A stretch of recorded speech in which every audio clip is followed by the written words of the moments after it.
അപ്പോൾ ഈ ഒരു വീഡിയോയിലൂടെ എനിക്ക് പറയാനുള്ളൊരു കാര്യമെന്ന് വെച്ചാൽ, രേണു സുധിയെ താങ്ങിക്കൊണ്ട് നടക്കുന്ന കുറേയേറെ ആളുകളുണ്ട്. അപ്പോൾ അവരെ എന്ന് നമ്മൾ എന്ത് പറഞ്ഞിട്ടും കാര്യമില്ല. അവരൊക്കെ എന്താണ് പറയുന്നത്, അവരൊക്കെ ന്യായീകരണ തൊഴിലാളികളാണ് എന്ന് വേണമെങ്കിൽ പറയാം. കാരണം നമ്മൾ എന്ത് കാര്യം പറഞ്ഞാലും അതിലൊക്കെ കുറേ ന്യായീകരണങ്ങളും തെറിവിളികളുമായിട്ടൊക്കെ ഇവർ വരും. അപ്പോൾ അവരെ നമുക്ക് പാടെ മറന്നേക്കാം.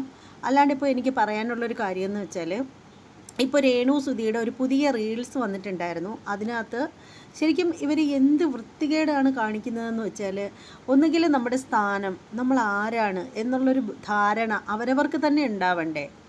പുള്ളിക്കാരത്തെയും മറ്റൊരു പെൺകുട്ടിയും കൂടി ചേർന്നിട്ട് ചെയ്യുന്നത് ലെസ്ബിയൻ ആയിട്ടുള്ള രീതിയിലുള്ള, അതായത് സ്വവർഗ അനുരാഗികളായിട്ടുള്ള പെൺകുട്ടികൾക്കുള്ള ഒരിതാണ് അവർ ആ ഒരു റീൽസിലൂടെ കാണിക്കുന്നത്. ശരി, നിങ്ങൾ ആ ഒരു റീൽസിലൂടെ അങ്ങനെ ഒരു വൃത്തികേട് കാണിക്കുമ്പോൾ നിങ്ങൾ ഓർക്കേണ്ട ഒരു കാര്യമെന്ന് പറഞ്ഞാൽ, ആ ഒരു റീൽസിൽ ഇവർ ഇട്ടിരിക്കുന്ന പാട്ടെന്ന് പറഞ്ഞാൽ റബ്ബ് റബ്ബ് റബ്ബ് എന്ന് പറഞ്ഞിട്ട് പടച്ചവനെ കുറിച്ചിട്ടുള്ളൊരു പാട്ടാണ് ഇവരെടുത്തിട്ടിരിക്കുന്നത്. ശരിക്കും അതെന്ത് പോക്കൃത്തരമാണ് ഇവർ ഇട്ടിരിക്കുന്നത്. ആരാണെങ്കിലും ആ ഒരു പാട്ട് ഇട്ടിരിക്കുന്നത് ആരാണെങ്കിലും ശുദ്ധ തന്തയില്ലാത്തവരെന്ന് മാത്രമേ ഞാൻ പറയുള്ളൂ. കാരണം നമ്മളൊരു പക്ഷേ ഹിന്ദുക്കളായിരിക്കാം, പക്ഷേ എന്നാലും റബ്ബ് പടച്ചവൻ എന്ന് പറയുമ്പോൾ അവർ ഒരുപാട് എന്താണ് പറയുന്നത്, നമ്മളിന്ന് നമ്മുടെ ഗുരുവായൂരപ്പനെയും ഭഗവതിയെയൊക്കെ ആരാധിക്കുന്നത് പോലെ അവരുടെ ദൈവമാണ്. നമ്മൾ ഒരു എന്തെങ്കിലും ഒരു ലോജിക്കുള്ള തരത്തിലുള്ള പാട്ടുകൾ എടുത്തിടണം. ഇമാതിരി ചെറ്റത്തരങ്ങൾ ആരായാലും കാണിക്കുന്നത് തെറ്റ് തന്നെയാണ്. അപ്പോൾ ഇതേക്കുറിച്ച് ഞാനൊരു വീഡിയോ ഇട്ടിട്ടുണ്ട്.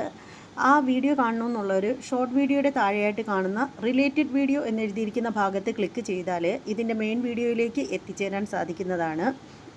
അപ്പോൾ നമ്മുടെ ചാനൽ ഇതുവരെ സബ്സ്ക്രൈബ് ചെയ്തിട്ടില്ലാത്തവരുണ്ടെങ്കിൽ ഒന്ന് സബ്സ്ക്രൈബ് ചെയ്ത് സപ്പോർട്ട് ചെയ്യണം. പിന്നെ ഒരു കാര്യമെന്ന് വെച്ചാൽ, ഇതുപോലെ തന്നെ മറ്റൊരു പാട്ടിൻ്റെ ഒരു സിനിമാറ്റിക് ഉണ്ട്. ആടാട് ആടാട് എന്നും പറഞ്ഞിട്ടൊരു പാട്ടിൻ്റെതുണ്ട്. പക്ഷേ അത് ഇതുപോലെ വൾഗറായിട്ടുള്ളൊരു സംഭവമല്ല അതിലിട്ടിരിക്കുന്നത്. സത്യത്തിൽ കഷ്ടം തോന്നുന്നു. എത്ര അവസ്ഥയിലേക്കാണ് ഇന്നത്തെ ജനറേഷൻ പോയിരിക്കുന്നതെന്ന് ഓർക്കുമ്പോൾ പുച്ഛം മാത്രം.